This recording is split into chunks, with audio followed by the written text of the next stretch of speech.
Three, two, one. What's good, y'all? Welcome back to the Two Real Chicks podcast. My name is Aisha. My name is Lyah, the realest chick of the two real chicks.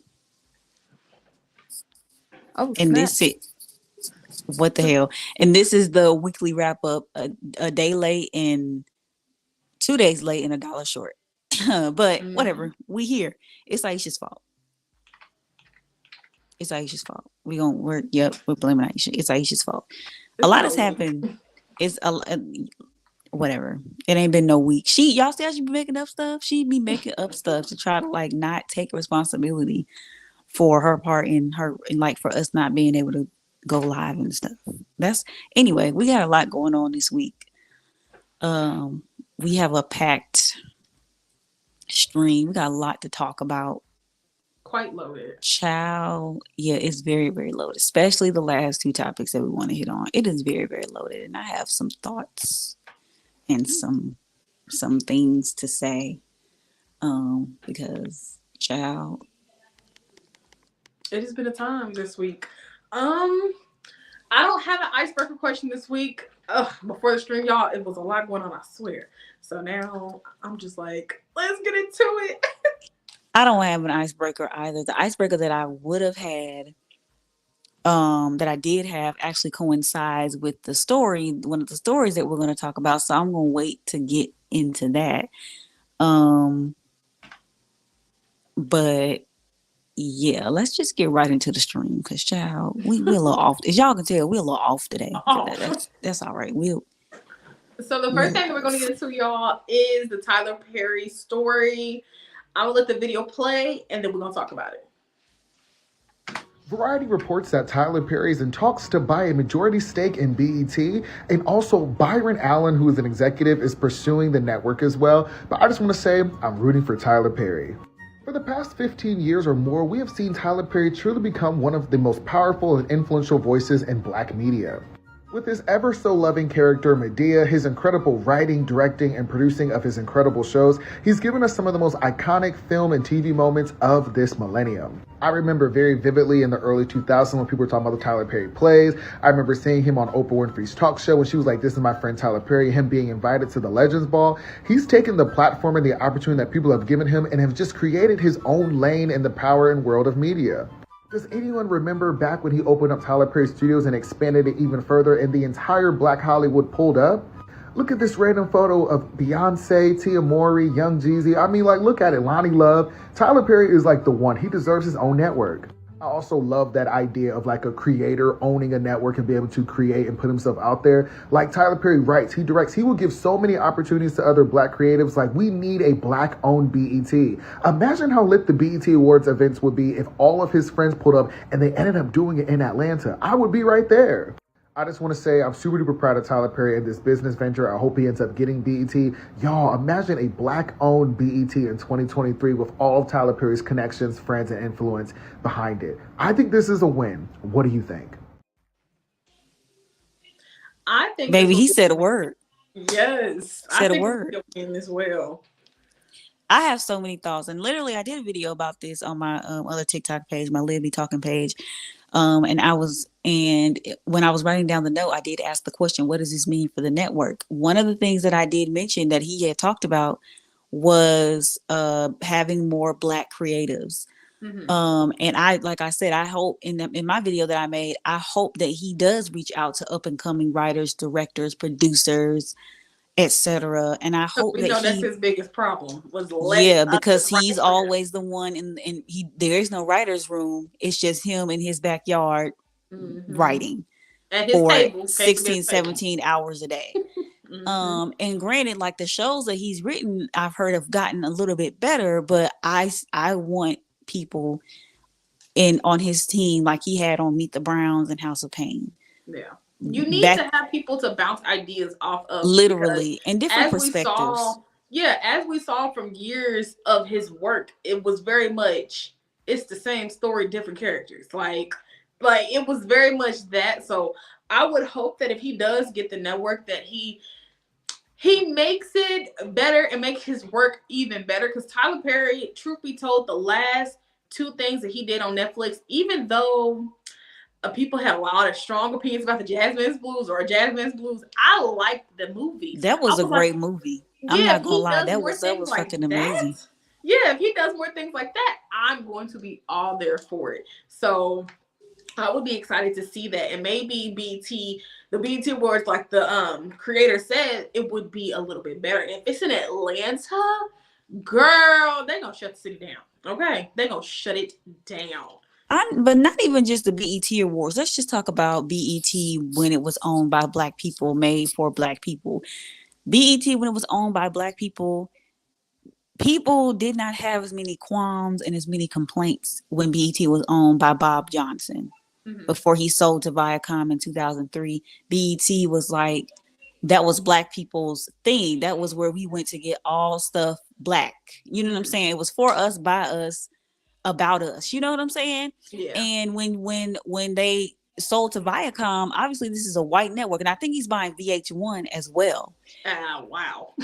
So that's what I saw in the Hollywood Reporter article that I read. But like, I feel like when you have somebody Black leading the charge and you have somebody Black behind the scenes, like that owns it, like he said, who's a creative, you get like you get that authentic content made for Black people about Black people. Yeah. And I feel like that's what we're missing in the space of like media today, with like, when you have these white conglomerates owning, stuff that was made for Black people, it gets watered down, and it's like, or they only focus on the negatives and not enough of the positives, so we don't get painted in the most, in the best light when it comes to stuff like that. Granted, we have our own narrative. We have a little bit more control now because we can push the narrative and tell our stories in our way. But just think about, like, for TV, it'll be amazing to see BET go to somebody who is Black. Byron Allen is also a contender in buying BET as well. He owns a lot of different cable networks. He owns the Weather Channel.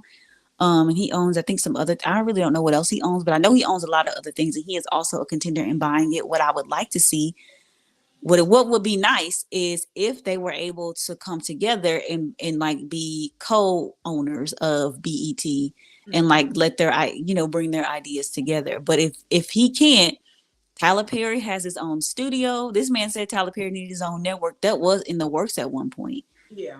Back when House of Pain and all them were really big. Mm-hmm.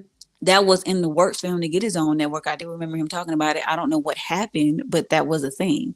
And I think with him having, he already has different deals with like Netflix to write movies for them, I think. And I believe he had, a lot of his stuff is on Amazon Prime. A lot of his movies are on BET Plus. Clearly he has deals with them. So he's making the right moves. But this move right here, like, come on now, like he said, with all the connects that he has and all the people that he knows in the industry, BET could really go back to the way it was, before it got bought out. And I think that this news coming out today was just amazing. On top of, the BETT that we got with the Deborah Lee having an affair with Bob Johnson, but that's not. We should have put that in there. Yeah, they on top of all that, it's just really, it's really amazing, and I hope it works out for him, honestly, because we need it. Yeah. I think with Black people in like media these days are wanting a space where we can get noticed, and that's what BET was for our Black people to be noticed. So going back to that and getting back to that, because nowadays when we think of BET, people just automatically think of Baby Boy and the other movies that we call reject movies at this point. So like, it would be nice to see it revamped. Everybody needs a nice little freshen up when it comes to their network, because let me tell you, MTV could do better. All we see is ridiculousness. This is the main reason why I don't have cable. MTV has gone downhill for real, and that's just the truth of the matter. I feel like, though, with the era of streaming, a lot of networks are trying to get into that, and it's not working out for them. And BET Plus has managed to do pretty well, I think. dropping exclusive that you're only going to get on streaming, which I think is perfect. So even if he didn't buy BET, even if he wasn't able to get BET Plus is still, where he could thrive. He could still bring his shows to BET Plus. I just hope he gets other writers involved because it's better when you have different perspectives. But he could still make BET Plus exclusives. He could still do just different things, with his like projects and stuff like that, and even bring on other people. Well, hopefully he, brings on other people because so Tyler Perry was selfish. I just to hear this news is absolutely amazing, and I hope it does end up working out. I hope that somebody black buys it. If it ain't Tyler Perry, it need to be somebody, because at this point, it's given a no. And I really need for them to stop playing all his movies too. We've seen them all. We agree. Switch it up. So the next thing, Glorilla has been having really bad luck, and people are trying to say that she's selling her soul, y'all, for the fortune and the fame. And y'all already know, as soon as somebody blow up out of nowhere and they go viral, people are quick to say the Illuminati got them. So let's get into this. Breaking news just in, baby. Glorilla, up and coming artist out of Memphis, girl. We know her as FNF, whatever. She recently was in the headlines. People was talking about. What the hell happened? Why did it cut off? I don't know. Breaking news just in, baby. Glorilla, up and coming artist out of Memphis, girl. We know her as FNF, whatever. She recently was in the headlines. People was talking about they thought that she hadn't sold her soul over this hand over eye picture. But just last night, they said one person has transitioned realms, as well as 9 injured in a stampede at a concert in New York. It is reported that a little bit after 11 p.m. on last night, as fans was leaving the concert, they thought they heard gunfire inside the venue, which caused the crowd to run toward the exit. It's also reported that the police were saying they don't even have evidence of gunshots ever being fired. However, they say when the officers made their way inside, they found 3 women with significant injuries. One of them, a 33-year-old woman. She did not survive her injuries. Our thoughts, prayers, and concerns are definitely with everybody affected by this situation. Y'all let me know what y'all think about this. Drop down in the comments. Leave a comment, child. Hit me up on the gram at Sin City Raps. Thank y'all so much for tuning in. As always, welcome to Sin City. Poor child. Anyway, I didn't get to catch the first part of the video, but anybody who's saying that she's selling her soul, I need for y'all to just to stop with this narrative, because it's getting tiresome and it's getting on my nerves. Why can't it be that she's got the support of Black people and anybody else who likes hip hop, and that's why she's blowing up? Why can't it be that it was a chance encounter, that somebody thought they heard gunshots and that was why that whole stampede happened? Why can't it be that? I'm gonna need for y'all conspiracy theorists and all that to stop doing that when people die. That is annoying. And the video that I saw on Entertainment Tonight, it said 2 people. I've heard 3 people that died. And at the end of the day, that's really all that matters. 3 people are dead. They not coming home. Their families, they not coming home to their sisters, brothers, cousins, kids, wives, girlfriends, husbands, boyfriends, whatever.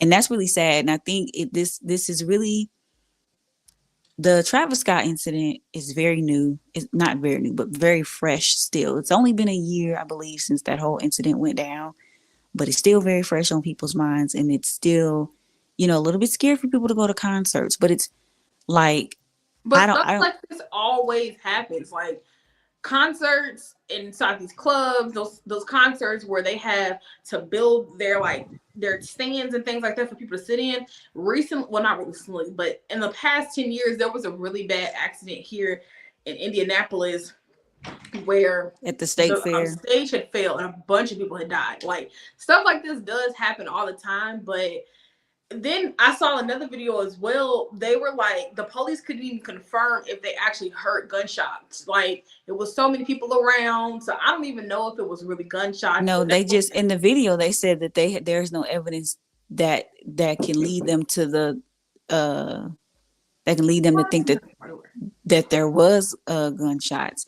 That's what they thought. that with some of these sound effects, sometimes it gets so loud that sometimes it can sound like gunshots. And I think that's what probably made people think that there were gunshots. But at the same time, with a lot of these concerts, you don't hear about a lot. You're hearing about it a lot more now. But you normally you don't hear about concert goers having to like, being involved in a stampede or, having to flee.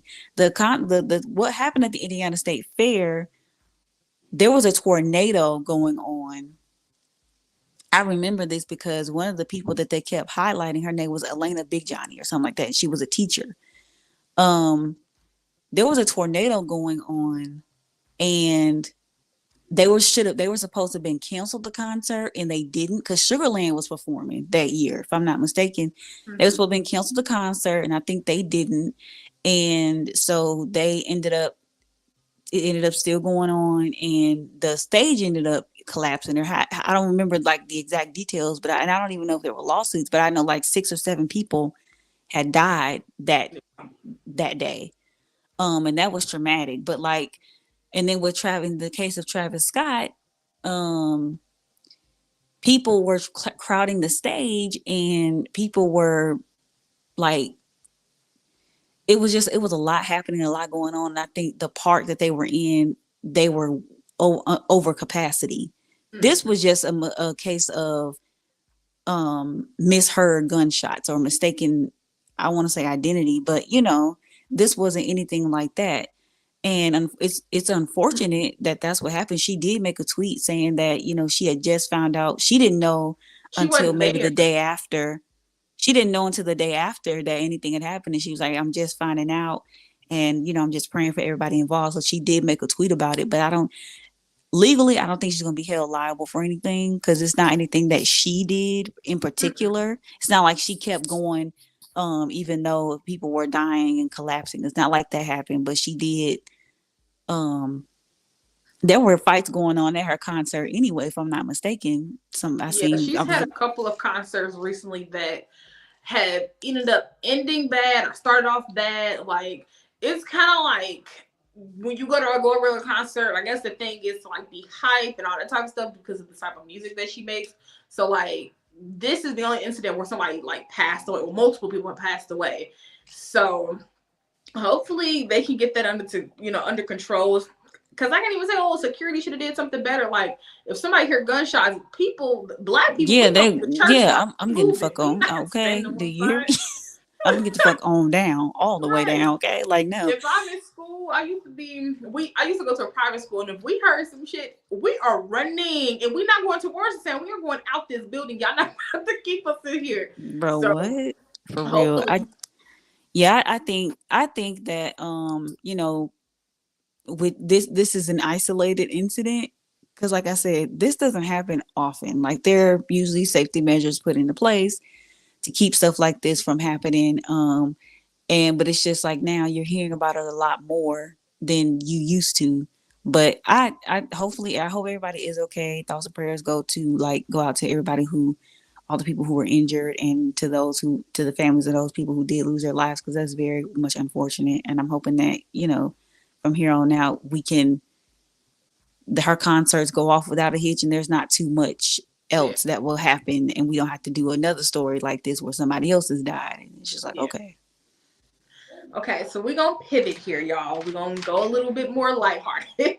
So Angela Yee this year had Angela. Let me do this one, because you've been talking for 2 stories. I think you just want to take over. That's what I think. What y'all think? Okay. Put it in the comments. Let me know. No, but okay, so Angela Yee was in the news lately this week for an interview that she had did with Tamron Hall. She, in the clip that we're about to play, she's gonna address that. But she was in the news because of something that she had said. She has a show called Way Up with Angela Yee, and she addresses said clip in this little video. Well, I don't think it's the same one, because that one wouldn't upload, but it's somebody's video channel. I did need more like backup, because even... So Angela Yee has decided to complain about the misogyny that she experienced on The Breakfast Club, and people are dragging her, rightfully so. The amount of episodes that Angela Yee sat in and kikied and facilitated the disrespect of Black women on that show, I don't want to hear it. And this is the plight of the pick-me or the plight of the racially ambiguous / non-Black women. Y'all enjoy being pedestalized on the backs of Black women. Y'all kiki at the degradation of Black women until it's you. Despite what these men are telling y'all, misogyny does not discriminate. Women need to stop getting their rocks off at the degradation of other women because you're next. I haven't forgotten that episode when K. Michelle told Angela Yee that she's pretty much a pick-me. Got on her, rightfully so. And I will never feel bad for women like Angela Yee because they never feel bad when it's Black women. Well, I didn't know she was going to say that. I did not read that. I didn't get to hear the whole video because I couldn't find the play button. But the video that I saw, she addressed the clip where she was saying that in the Tamron Hall interview, she was saying that it always felt like people were writing you. And she was saying how like they were trying to hold her responsible for, Tamron Hall was basically saying that a lot of the times the audience would try to hold her responsible for the things that DJ Envy and Charlamagne the God would say, whether they be misogynistic or, you know, offensive to people or anything like that, and how people would just come at her and like, you know, throw the blame at her and say it's her fault. And she was basically saying like, you know, it's really hard. It was hard for me because I was like the only woman in the studio. I was the only woman there. So it was really kind of hard to, you know, voice concerns like that.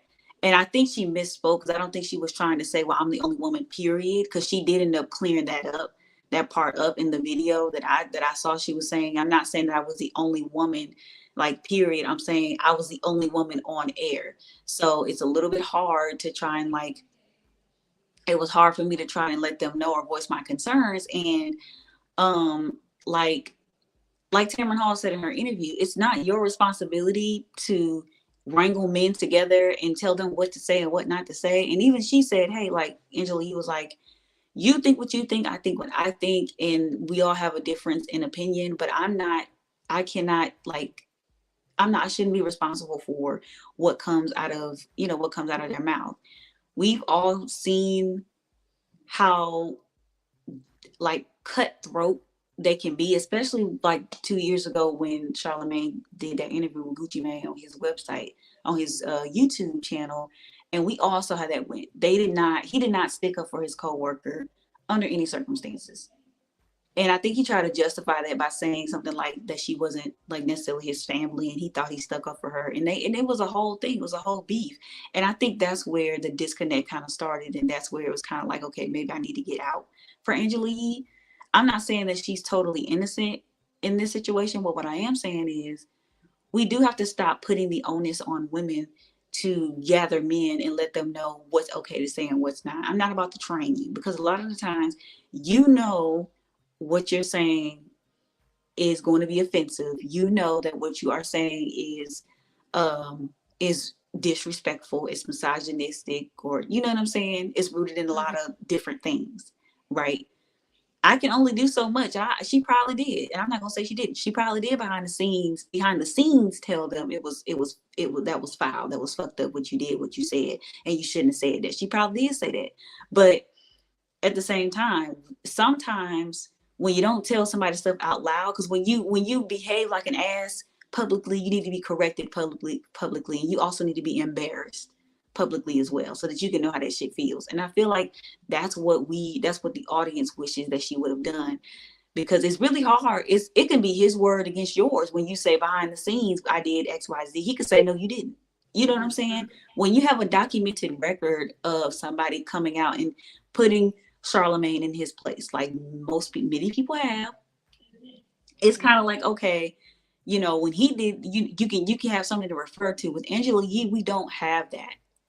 Especially, and then like, you know, like Lovely T said in her video that I watched on the situation 10 years ago, you can't really, that's not really fair for y'all to hold her feet to the fire for something that happened 10 years ago, because if that's the case, everybody needs to be held accountable for the shit that they put on the internet. The internet is not the same place. As far as Tamron Hall goes, people were getting in on her too, because Portia Williams came on the show and said that Tamron Hall was being shady during her interview that she had with her back when Portia and her husband had either met and got engaged and things like that. And this is the thing with Tamron Hall. Tamron Hall is a journalist at the end of the day. Tamron Hall was on NBC. She worked on Dateline, and her job as a journalist is to get to the truth. Her job is to, and it's not her job to make you look good, baby. Get a publicist. Mm-hmm. You know what I'm saying? Get a publicist. Angela Yee went on that show to promote her show, knowing what questions were going to be asked. Like, maybe not knowing exactly, but you, as somebody who's in the limelight, you know what topics are going to be touched on. They normally brief people that's getting interviewed on camera. They normally brief them, so I'm pretty sure. Yeah, of course. Yeah, that's what I'm saying. But even if you're not being briefed, you should have a general idea of like, okay, I'm on the Breakfast Club. They're probably going to ask me about who did they know if I was leaving. They're probably going to touch on things that the audience has had issues with in the past. You know what I'm saying? Mm-hmm. So it's not like she went into it not knowing. You know what I'm saying? And Tamron Hall, like I saw a TikToker talking about this. Tamron Hall is a journalist, so her job is to get to the truth. What is happening is a lot of people are used to YouTubers, you know what I'm saying, who are not journalists. They are bloggers at best, you know what I'm saying? And they have a way of like telling a story where y'all think it's fiction or it's factual and it be fiction. Mm-hmm. That's what y'all are used to. When you come on these shows and you're dealing with a real journalist, you're not going to just skip over certain things because you don't want to talk about it. No, let's talk about the meeting that was had. Were you able to tell them that you were leaving the Breakfast Club? You know what I'm saying? Did they know ahead of time, or did they find out when you found out?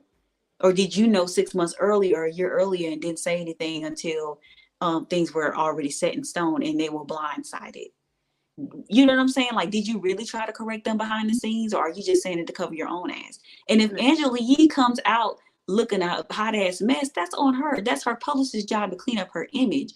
It was not my job as a journalist to make you look good. That's not what you came on my show for. And that's not what I'm going to, what I'm going to do. Mm-hmm. So the situation is a mess. Yeah. A whole ass mess. DJ Envy, he did come out and speak, and he ended up doubling down, and I guess, I don't know if he necessarily agreed with her, but he was like, I mean, there is women that work for the Breakfast Club, but if you watch the Breakfast Club for years, you could already tell, like, even before the Gucci interview, Angela and her, like, dynamic with Charlamagne had been off for a very long time. I don't think, well, in the beginning, I'm pretty sure they was like cool. They was friends, but like their energy has always been off to me. They would be in the middle of doing their live shows, and then he'll say something and she'll go silent and like look at him, and then she'll just keep talking.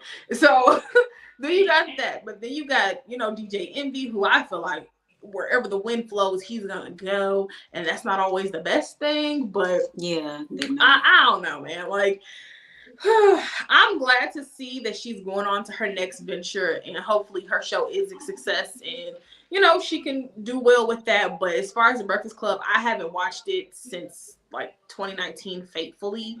That's just not my type of show anymore. I got other people that I can go watch and get my news from, but yeah, DJ Envy did come out and say that they talked behind the scenes on the phone, and that it was clear, and that she did clarify that wasn't what she meant. And she even said it in the clip that she was talking about, like, that's not what I was saying. But he did, in the beginning, he was like, no, wrong, da da da da. He was saying cat, that's cat. But I feel like the way that it was handled, first of all, if you two are true friends, if y'all are real friends for real, even after her leaving, and she said that, a simple call would have sufficed. When you seen that clip circulating online, instead of you just being Twitter happy, being keyboard happy, and typing in the shade rooms comments, giving them a show, text her and be like, hey, what, can you clarify that? Can you tell me what you meant when you said you were, I don't think you meant that. And it could have been solved. Like, you're adding fuel to the fire. You did exactly what Tamron Hall, what that clip was supposed to do. Granted, that clip, it was only a snippet, but they're going to pick the clip that's going to be the most salacious and the most clickbaity to get y'all to watch the damn interview. Duh. Like journalism 101, the same thing y'all do. Y'all will have a clickbaity title on y'all's YouTube channel to get people to click on your interviews or to watch the rumor report when Angela Yee was on the rumor report. You're going to put something clickbaity in there to get people to watch, to get to get some context. That's what should have happened here with that whole situation. I hope her thing is successful. I have not watched the show. It sounds like last time I checked it wasn't. This is the thing too. It's a new show. It's a very new show. It has to find its audience. OWN was not successful within this first week either. Oprah Winfrey Network work was not a huge success or overnight success when it first started. Where is this show even being streamed on? Like, is it on a platform? It depends on your market and if they're even playing the show. Like after it's on like TV? No, it's a radio show. Oh, just like the Breakfast Club. Like, so it comes on after the Breakfast Club. So if your station is playing it, then that's the only way you'll be able to hear it, unless you went to iHeart.com and you went to Power 105 and you streamed it from there. You can always do that. And I don't know, I think Apple Music has radio stations like that now where you can do it. So if you wanted to, you can listen to it there. But like I said, Oprah Winfrey Network didn't find her audience. She didn't find her people for some years. And it may take Angela Yee the same, do the same thing. Some people may have liked her better in the Breakfast Club, and then some people may like her better outside of this. So it's not going to be a huge success right away. Good things, if it's supposed to last, it's going to take some time. And I think with this, and I think just how everything happened, and it was how it was handled. I understand everybody's frustrations, but like I said, and then I don't know. It's just, I think it was just time for her anyway. She's been there for 10, 11 years. And she's gotten other business ventures outside of the Breakfast Club, outside of her radio show. She's got a juice bar. She's got, I think it's her hair company out of Detroit. Yeah, she's got a lot of different things going on. And I just think that it was time for her to move on and do something different. And I think people may have seen that coming, especially after that whole Gucci Mane incident where she didn't really get well, he didn't stick up for her the way he was supposed to. That was a bitch move. You should have did more for her for that, honestly. Yeah. We got one more. The Tamika thing. So Tamika Scott made a very shocking revelation on Bravo's new reality show, Queens of R&B. Now, if y'all don't know, this is not Escape's first time being in a Bravo show. They were in another one, I believe, where it was just them. I can't remember the name of it, but they were trying to get back together and go on tour. And now it's Escape and SWV. They are trying to get a tour together and do all these different things. I don't know if this is the first or second episode, but in the most recent episode, Tamika Scott made allegations against her sister that were quite shocking. Okay, y'all got to hear the video to know. I don't want to give it all away, but all right, let's play the video. Stole my money. Mama didn't say nothing. Girl, ain't nobody steal your money. When you and Rocky stole my money, Mama didn't say nothing. Mama got quiet, just like she quiet now. Several years ago, Tiny Mom told me about a new royalty that we were all getting for being in the group. And I told her I hadn't received my royalty checks. Mama, don't do it. So she did some investigating and found out that my checks were being sent to my sisters. And they had been cashed in my sister's husband's account. Over $30,000. You didn't say nothing. You think that was fair? Ain't nobody steal your money, girl. Y'all didn't steal my money. Girl, you ain't got nobody to steal. Y'all didn't steal my money. You ain't got Tanisha nobody to steal. my best friend was about to lock you up. And I told her don't do it. I gave her all the evidence. Oh, wow, You stole my money. Has Rocky ever stolen money from Tamika? No.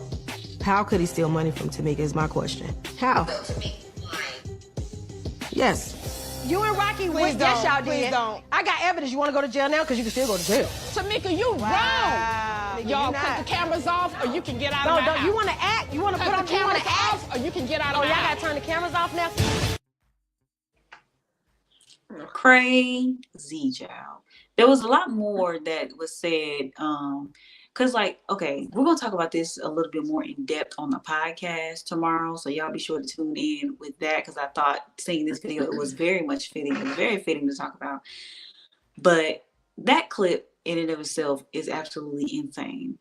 First of all, can we address the fact that everything Tamika said was corroborated once they got quiet and didn't say anything?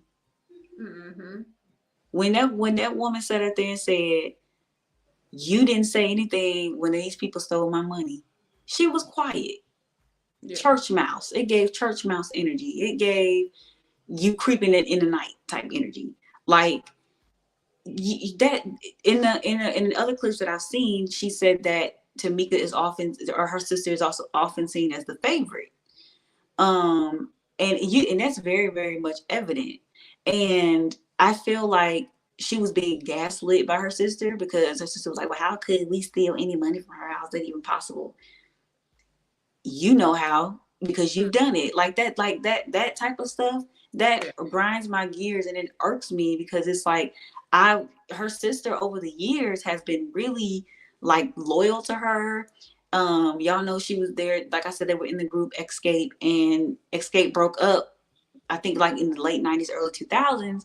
And when rumors started swirling about her sister and you know, all these bad things, trying to paint her in a bad light, Tamika was always the one saying that wasn't true, and, you know, really, really standing up for her sister. I mean, obviously that's her family, but that's where that blind loyalty comes in, because it's like you're defending your sister against all these things.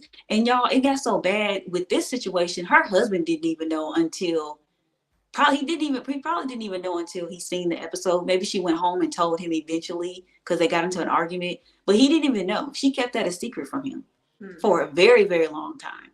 Then take into consideration she was pregnant with her daughter, and she had another daughter in college, and her mama gonna say she probably needed that money more than you. How? When you have a husband and you were getting royalties just like I was getting royalties. So how is it that she needed money more than me? I guess I ain't got bills to pay. I guess I don't have a child in college, and I guess I'm not pregnant with my other one. I need for you to make that make sense. Did you see the YouTube video of Tamika that I sent? I didn't watch the whole video. I did see a clip of it that somebody had posted, and it was her telling her story about just the whole incident and how it went down. And they were saying that in one of the clips that I saw, the argument started, y'all, because they were talking about Tasha being body shamed, because there was a whole incident where they got locked out of their dressing room, and there was a text thread going on, and Tasha must have said, "Kiss my ass," and Tamika said, "If you had an ass to kiss." And Tasha tries to spin it and say, "Well, she body shamed me. I've always grown up as a big girl, so I just felt the way about," which, I mean, if you did, cool. They didn't really get that part about her apologizing. But that's the clip that I saw, and that's kind of where that argument came from. That's where everything kind of came out of it. And you can kind of tell they were really ganging up and bullying her.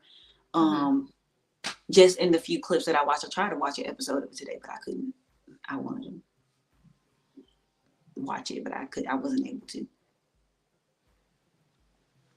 In the YouTube video of Tamika, she was basically saying, like, she just felt like her sister just be doing some weird stuff sometimes. Like, even to this day, her sister's team of people that's around her assistant and stuff, was the same person that ran off with Tamika's money years ago. And she's like, them people don't talk to me. Like, if they walk past me right now at the show, they're not gonna speak to me. I'm not gonna speak to them. It is what it is. But I don't know too much about that situation, so I can't speak too much into it.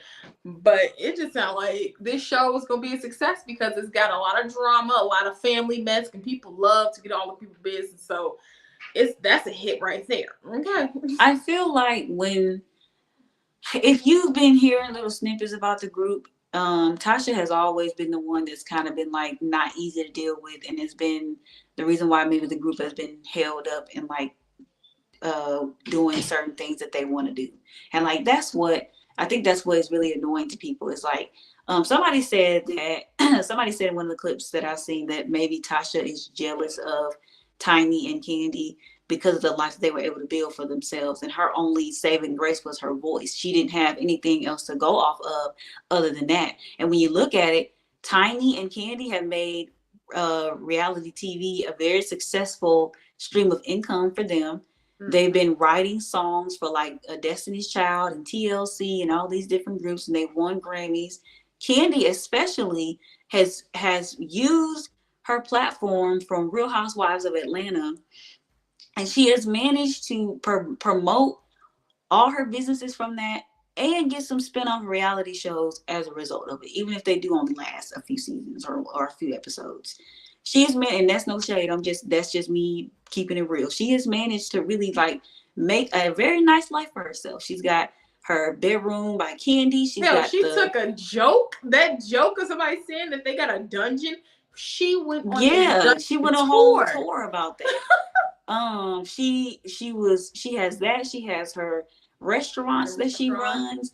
She's got a lot of different things going on, and I feel like she's like somebody said, she's business minded first, and that does make a lot of sense because look at all the business that she has.